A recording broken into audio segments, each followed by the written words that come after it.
Halo teman-teman, berjumpa lagi dengan saya di podcast Bersuara, berbincang santai ulik keluarga.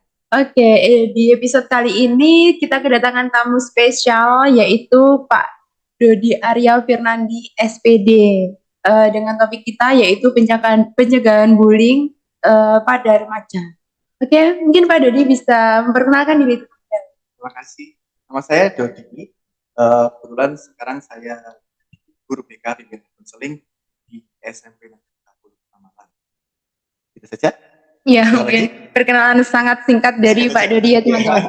Oke, jadi dengan topik kita yaitu pencegahan bullying pada remaja itu sangat apa ya, sangat selinier dengan bidang yang sedang Bapak tekuni seperti itu. Oke, jadi langsung aja kita cus tanya-tanya nih teman-teman ke Pak Dodi, ke Bapak Guru yang tentu sudah memiliki banyak sekali pengalaman dengan remaja-remaja, bergaul dengan remaja. Oke, yang pertama karena di akhir-akhir ini di Malang sedang marak terjadi kasus bullying yang sedang yang viral di media sosial ya teman-teman. Kita langsung tanya aja ke Pak Dodi, bagaimana sih fenomena bullying menurut seorang guru BK? Sebenarnya bullying itu sudah ada sejak dulu. Cuman sekarang karena media sosial akhirnya terekspos banyak sekali kasus tentang bullying. Tapi sebelum itu kita perlu tahu bullying itu sebenarnya apa. Kadang-kadang ada remaja atau bahkan orang tua itu nggak paham bullying itu apa. Semua perilaku yang nakal sedikit dibilang bullying, gitu ya. Yeah. Ada sedikit gangguan dibilang bullying. Tapi batasan-batasan bullying ini sebenarnya harus diperjelas dulu nih. Mana yang dikatakan bullying, mana yang tidak. Sebenarnya bullying itu sesuai dengan kacamata BK.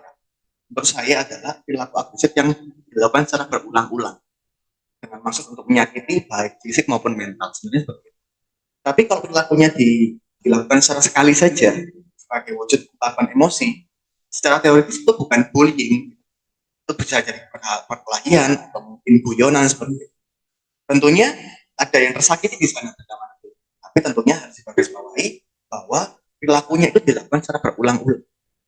Baik perilaku yang berupa fisik, pukulan, tendangan, ditudai, diinjak-injak seperti itu, maupun perilaku yang mental, verbal atau mungkin intimidasi, pengucilan seperti itu.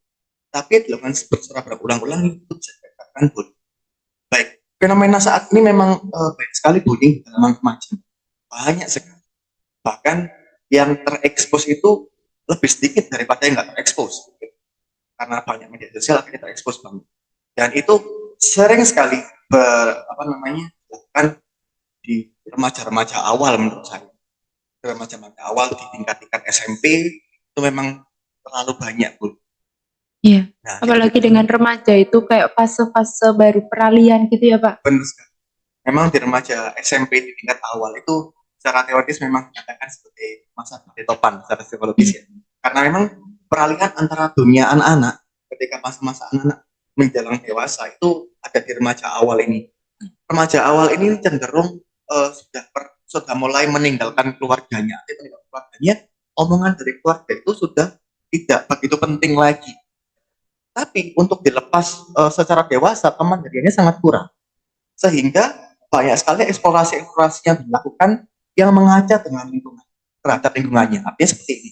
Bila mana lingkungannya itu banyak sekali kekerasan, dia juga berpotensi melakukan kekerasan juga. Seperti itu, Mbak.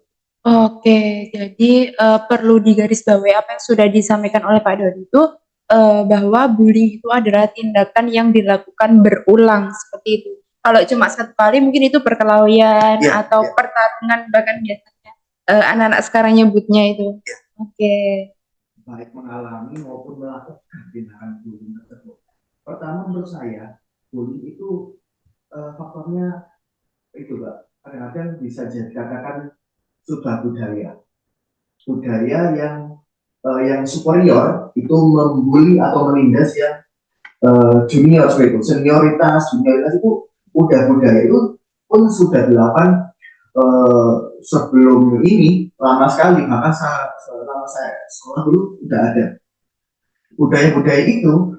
Sekarang ini mulai dipertebal, apalagi dengan tindakan banyak sekali yang merekam atau mengekspos tindakan transfer itu akhirnya lebih booming lagi. Iya, gitu. Dan hasilnya terhadap korban itu sangat lebih menyakitkan lagi.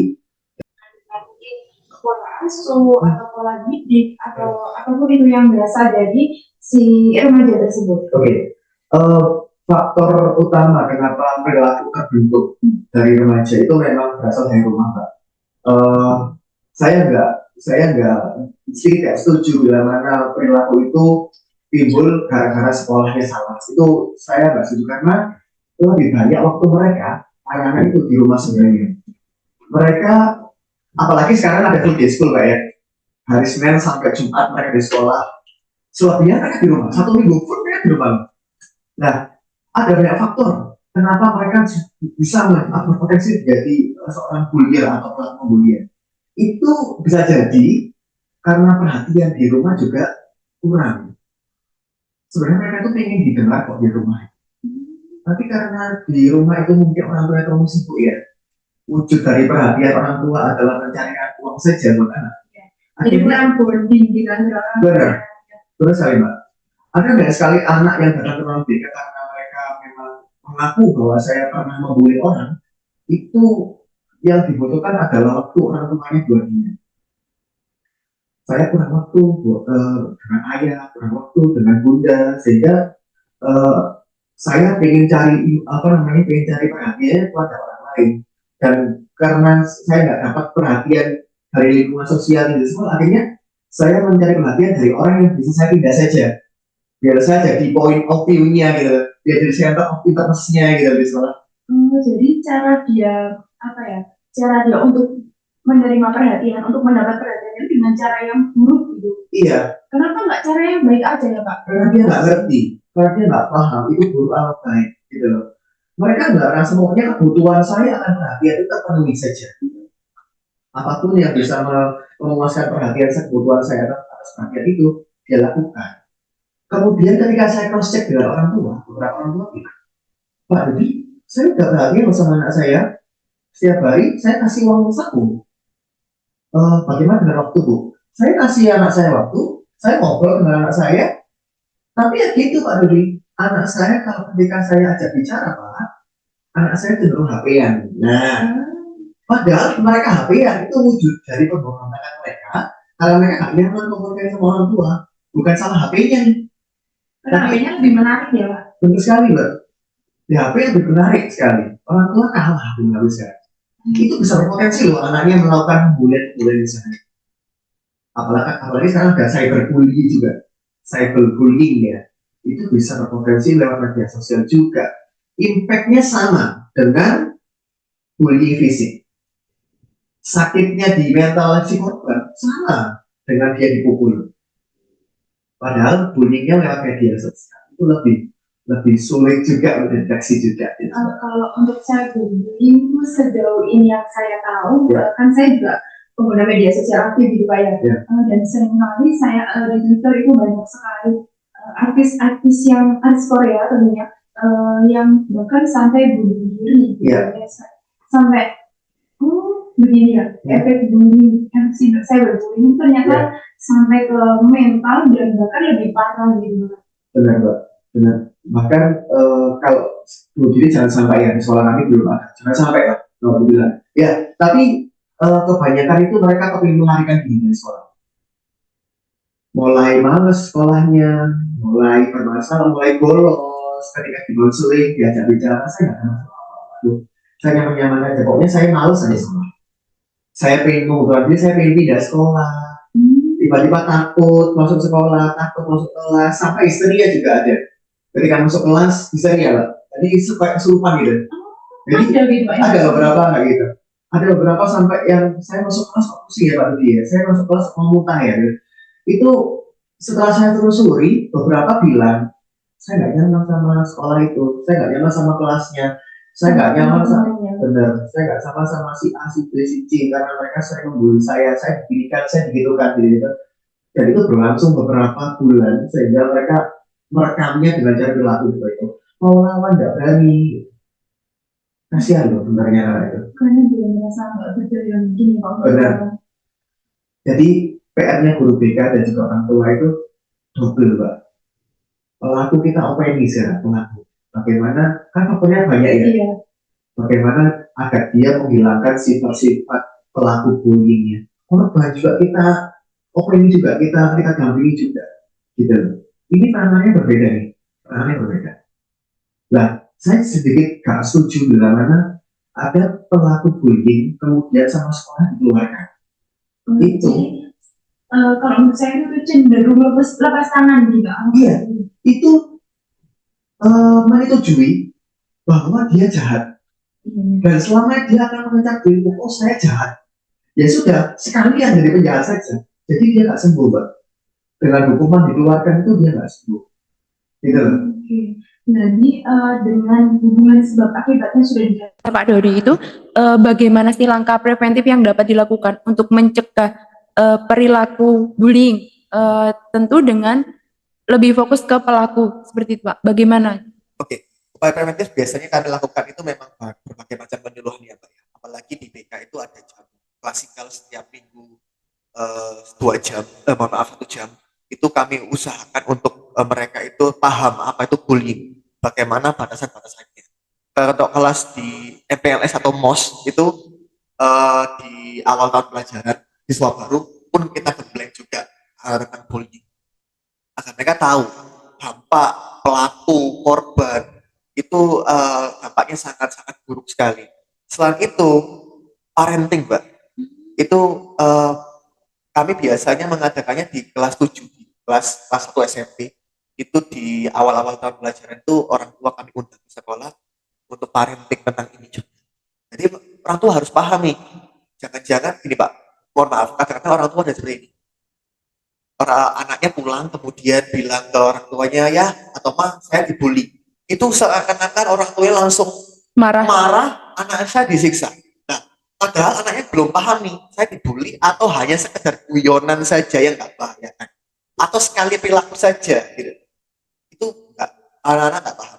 Makanya di awal tahun pelajaran itu sekolah kami mengadakan parenting untuk apa namanya, untuk pencegahan juga, sekaligus mempertebal ini loh batasan bullying. Ini bukan bullying mah, ini yang bullying, ini yang patut untuk diperhatikan, ini yang nggak perlu. Anak-anak itu hanya mendekatkan saja kok, nggak perlu dukungan yang sangat ekstra sehingga mereka perlunya dimandirikan, bukan ditolak terus. Gitu. Oke, jadi apakah ada selain sosialisasi yang dilakukan dengan orang tua dan dengan murid baru itu Pak? Oke, kalau yang selain itu biasanya saya kalau dengan korban ya, atau yang berpotensi menjadi korban, ada seperti itu. Ada anak pendiam yang mohon maaf sosialnya sedikit kurang, itu kami ajak bicara di ruang konseling untuk meningkatkan percaya dirinya. Saya tuh punya itu Mbak, punya keyakinan bila mana anak ini punya percaya diri yang tinggi, sehingga dia juga bisa mempelajari yang namanya sifat asertif. Asertif itu adalah sifat atau perbuatan yang mampu menolak, gitu loh. Mampu menolak, mampu tidak mengiyakan, mampu mengabaikan, dan tidak terlalu memikirkan perilaku-perilaku dari orang lain yang itu berpotensi merusak mentalnya, gitu loh. Jadi mereka bisa bilang tidak dengan bullying begitu. Enggak, biasa saja. Atau ada juga siswa saya itu yang sudah mampu untuk bilang seperti ini, Mbak. Misalkan dia diolok ya, sorry maaf. Oh jelek, emangku jelek. Aku memang lebih jelek daripada kamu. Kamu lebih cantik daripada saya. Itu mampu loh, Mbak, membuat pelakunya itu apa namanya berhenti, berhenti untuk membuli orang. Anaknya udah nggak merespon bulian saya, ya wes males, anaknya nggak asik. Males, nggak asik untuk diajakin kayak gitu. Bener, dia nggak asik untuk dibully. Ya udah, aku cari teman saya yang lain sih. Oke, untuk yang pertama tadi itu sangat relate dengan saya karena kan ada istilah-istilah di media sosial kayak people pleaser gitu ya Pak. Orang yang merasa nggak enakan. Itu saya sendiri seperti itu. Maaf ini jadi curhat ya Pak ya. Karena saya tuh merasa kayak apa ya? Saya merasa nggak berdaya untuk menolak mungkin ajakan seseorang atau mungkin seseorang itu minta tolong ke saya padahal saya itu sebenarnya nggak sanggup tapi tetap saya iyakan gitu. Jadi saya mengesampingkan prioritas saya untuk mengiyakan orang tersebut dan itu sangat mengganggu sih Pak. Mengganggu banget. Kan kita kayak pakai topeng gitu ya. Iya, ya Kita rasanya seperti capek itu. banget ya Eh, selalu mau membahagiakan orang lain, sangat capek banget. Hanya saja itu kalau misalkan siswa-siswa kami itu banyak sekali yang berawal dari apa namanya percaya dirinya yang sangat kurang dan takut untuk kehilangan kelompok. Kelompoknya, Sehingga teman-temannya. benar, sehingga dia berusaha untuk mengiyakan apapun ajakan teman, meskipun ajakannya itu apa namanya sangat menyakitkan, gitu, Mbak. Nah itu mereka harus kita ajari bersepakat dengan guru BK ya, membuat kesepakatan. Yuk, ayo belajar, yuk meningkatkan percaya dirimu, yuk kamu mampu kok. Kemudian baru kita ajari, kita kenalkan yang namanya sifat-sifat asli kita. Ayo kamu harus berani bilang tidak, kamu mampu kok, nak nggak masalah kamu kehilangan dia. Masih banyak orang yang lain bisa menerima kamu apa adanya, kan gitu. Mereka butuh kayak gitu, mereka butuh dukungan yang seperti itu. Butuh disadarkan kalau sebenarnya bukan hanya kelompoknya dia aja yang mau menerima gitu ya. Benar, Dia itu, apakah dia itu merasa saya hanya bisa diterima di kelompok saya ini, meskipun kelompok itu membuat dia tidak nyaman. benar. Penting banget Pak, tuh saya diterima di sana. Penting banget Pak. Saya kalau nggak terima di sana, saya nggak punya teman sama sekali. Padahal banyak sekali teman-teman yang lebih perhatian sama dia, gitu. Tapi dia nggak dapat. Saya ingin diterima di kelompok itu, meskipun kelompok itu apa ya merugikan buat. Jadi itu kita pahamkan mereka untuk percaya dirimu harus baik, kita. Sehingga kamu itu nggak dianggap anak yang pantas untuk dibully. Tapi terlalu percaya diri pun juga berpotensi untuk jadi bully. Iya, Nah, itu jadi pelaku gitu. Itu juga. Memang serba apa ya? Serba salah, dikatakan serba salah juga kurang tepat, tapi nyatanya seperti itu ya Pak ya. Iya. Jadi langkah-langkah preventif itu harus sesuai porsinya. Benar. Seperti itu. Benar. Memang di awal kita preventif melalui penyuluhan, tapi kalau misalkan sudah berpotensi sebelum masalahnya mencuat, kita undang anak ke ruang BK. Kita undang anak ke ruang BK untuk apa namanya? Untuk apa itu konseling tentang perilaku-perilaku yang mungkin mengganggu dia. Dan kami juga membentuk siap lapor. Jadi baik korban maupun saksi ini siap lapor. Gitu. Jadi banyak sekarang itu yang saksinya ini nggak mau lapor, sehingga parah baru lapor, baru ada media, baru ada berita. Kami siapkan dulu saksi juga. Ternyata saksi yang nggak melapor itu akan berdampak buruk juga untuk Dirinya. mentalnya si saksi. Merasa bersalah yang berlebihan, bahkan sampai depresi, Pak. Banyak sekali muncul pertanyaan, aduh andai kata saya nggak lapor dia pasti nggak akan seperti ini. Iya, iya. Andai kata saya melapor nggak akan seperti ini. Itu sampai seumur hidup kadang-kadang itu menghantui dia. Ya, tapi biasanya nih Pak, ini juga pernah kejadian di saya sendiri. Saya itu pernah menjumpai teman saya, dia sebagai saksi. Ya. Dia juga nggak berani lapor, dia nggak melapor karena nggak berani gitu Pak di case ini. Nah, kenapa dia nggak berani ngelapor? Karena dia takut. Yang pertama dia takut ketahuan kalau dia yang ngelapor. Yang kedua, kalau ketahuan dia pasti akan dibully oleh si pembuli itu. Dan yang ketiga, dia merasa belum apa ya? Dia belum mampu untuk melindungi korban gitu. Saya aja nggak mampu melindungi korban, kok saya mau melaporkan gitu. Saya sebagai temannya juga gagal gitu Kak. Bahkan saya menemui seperti itu di sekitar saya sendiri. Jadi saya merasa kayak, oh padahal justru kemarin saya belum tahu soal ini Pak. Tapi saya sudah memikirkan kayak, oh padahal pelapor itu mendapat hak perlindungan. Apakah benar Pak? Benar. Gitu. Kalau di BK kita punya akses kerahasiaan. Jadi si pelapor ini memang identitasnya kita rahasiakan. Bahkan kami arahkan anak-anak tuh untuk lapornya ke BK saja, nggak ke pihak yang lain. Mohon maaf saya nggak mengucilkan guru-guru yang lain atau pihak-pihak lain di sekolah. Tapi hanya BK sepertinya yang punya senjata untuk menyembunyikan berbagai macam masalah. Bahkan saya punya apa namanya kode etik itu, bahkan kalau kepala sekolah, mohon maaf ya, kepala sekolah meminta kami dan konseling nggak mengizinkan kami untuk membocorkan rahasia, kepala sekolah nggak berhak untuk tahu. Maka dari itu kalau di sekolah kami siap lapornya itu, program siap lapornya itu fokusnya ke guru BK. Dari guru BK ini kita kembangkan. Jadi guru BK itu mainnya nggak gini, Mbak. Ada laporan Pak si A dibully, pelakunya langsung kami tindak, enggak seperti itu. BK itu mainnya nggak seperti itu. Jadi kita telusuri dulu. Yang pertama kita lindungi korbannya dulu. Coba kita sembunyikan korbannya. Coba kita ajak obrol datanya seperti korban bagaimana. Kita wadahi dulu korbannya.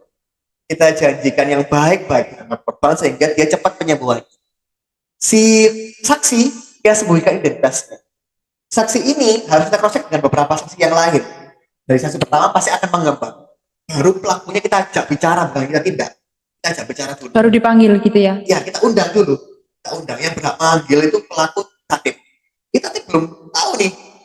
Ini belum banyak pihak yang tahu. Kita ke internal dulu.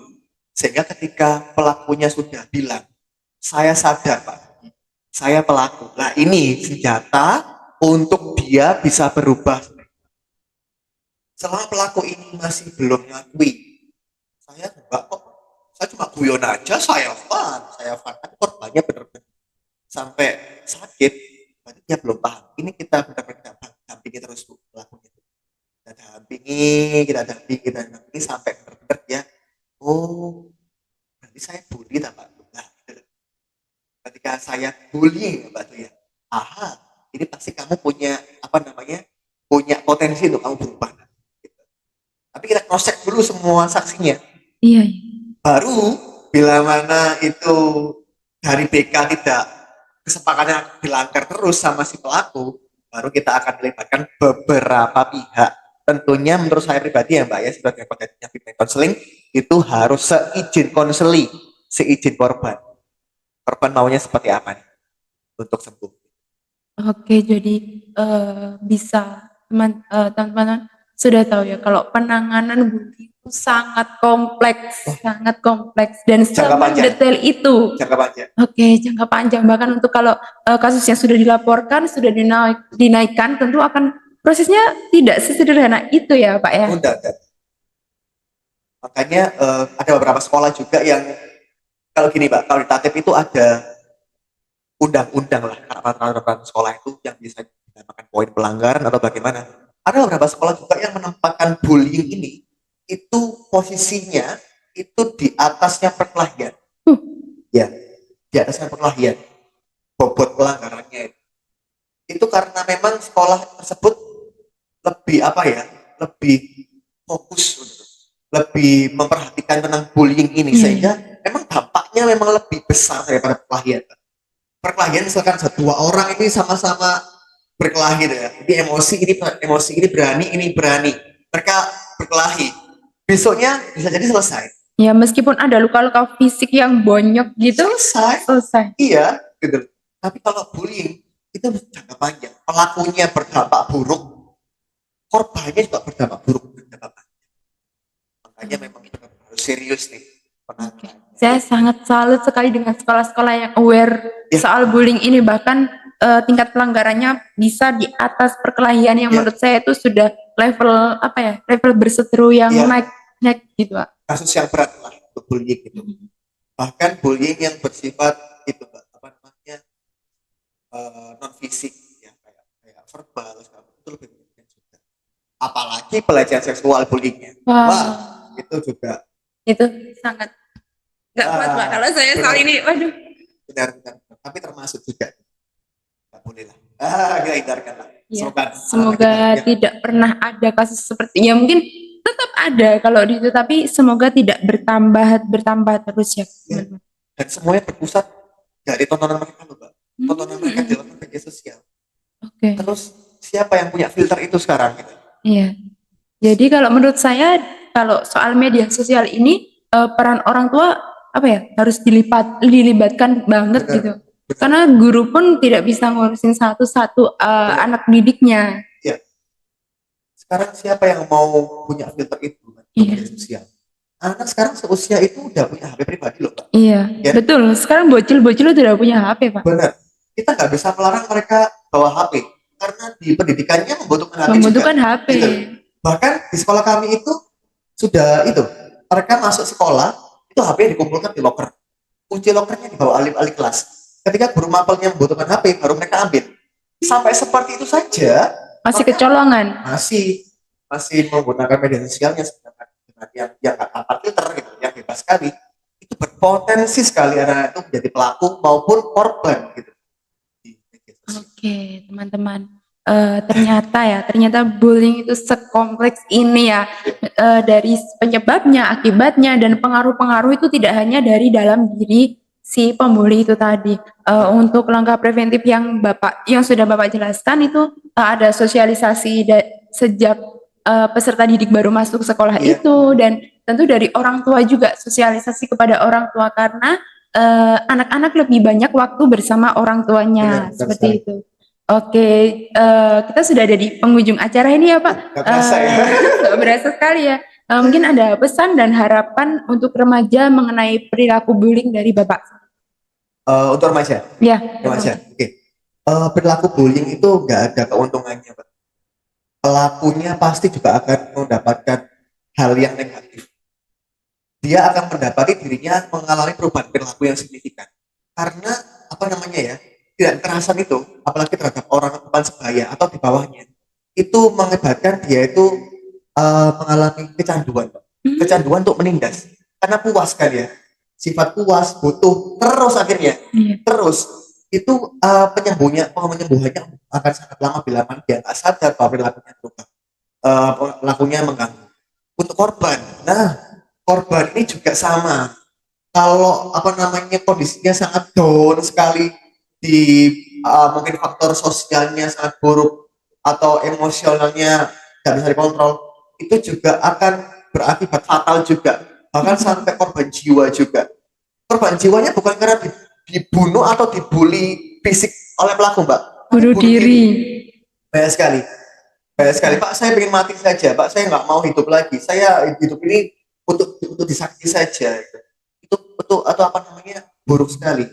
Saksi juga sama, menyembunyikan fakta bila mana kamu tahu kejadian bullying itu akan juga sangat menyakitkan. Maka dari itu, yuk mulai sekarang buanglah apa namanya keinginan untuk kamu membuli atau mungkin dibully. Bila mana kalian udah merasa kamu korban, nggak masalah, kamu nggak sendirian kok. Langsung Datang, lapor ya Pak ya. langsung lapor. Kalian masih punya orang tua, kalian masih punya guru, kalian masih punya guru BK kalian, kalian masih punya sahabat yang mau menerima kamu apa adanya gitu. Dan apa ya, jangan kamu sedih, boleh sedih itu sehat, tapi yang berat larut yang nggak sehat, segeralah lapor, minimal ceritalah kepada orang lain, sehingga apa namanya sakitmu itu menjadi beban, apa namanya bebanmu nggak akan begitu banyak gitu loh, berkurang. Meskipun solusinya itu nanti datang belakangan, tapi setidaknya sakitmu itu cepat terobati, nah, gitu. Terus saya seperti itu aja. Oke, mungkin Bapak ada satu pesan lagi untuk pembuli, untuk pelakunya. Pelaku ya, oke. Untuk pelakunya, spesial ini Pak. Cepatlah bicara dengan kami atau guru BK kalian atau orang-orang kalian yang kalian percayai. Bila mana kamu merasa, aku udah pernah membuli nih, daripada sembuhnya akan sangat lama dan itu akan membuat kamu menjadi manusia yang sangat buruk untuk kamu dan lingkunganmu nantinya. Efeknya mungkin nggak sekarang, tapi ketika kamu dewasa nanti, kamu apa namanya akan kesulitan untuk diterima di lingkungan yang kamu inginkan nantinya. Kemudian bayangkan bila mana yang kamu bully itu adikmu atau orang yang kamu cintai, apa kamu rela mereka digitukan? Nah itu, sebelum kamu bully orang lain atau meneruskan bulian. Nah, itu sih Pak. Orang tua juga penting sekali. Maaf, mungkin orang tua akan saya singgung di sini ya. Luangkan waktu Bapak Ibu untuk anak-anak kalian. Waktu itu nggak bisa kembali gitu ya. Uang bisa dicari. Luka di apa namanya di fisik bisa diobati. Tapi kalau luka di hati dan waktu itu nggak akan bisa kembali lagi. Luangkan waktu Anda untuk anak-anak Anda sekedar ngobrol, mulai masalah yang nggak penting banget sampai masalah yang intens, sehingga nggak ada rahasia antara anak-anak Anda dengan Anda. Oke, terima kasih, sangat bijak sekali ya Bapak. Pesan-pesan untuk kita semua, Siap. untuk para remaja di luar sana, bahkan untuk para orang tua. Ya. Oke, ternyata pencegahan bullying itu sangat detail dan rangkaiannya sangat panjang sekali ya Bapak. Nggak cukup kalau sekarang mungkin. Iya, mulai dari penanganan dari korban, pencegahan seseorang untuk menjadi korban. Ternyata jadi korban itu bisa dicegah ya teman-teman. kemudian jadi saksi, dan yang utama itu dari pelaku. Pelaku. Bagaimana untuk pencegahan bullying itu sendiri dari pelaku. Ya. Oke, terima kasih Bapak, terima kasih teman-teman sudah menyaksikan podcast kita, rangkaian podcast kita dari podcast yang pertama, kedua, dan ini adalah podcast terakhir kita. Oke, sekian dari kami. Sampai jumpa.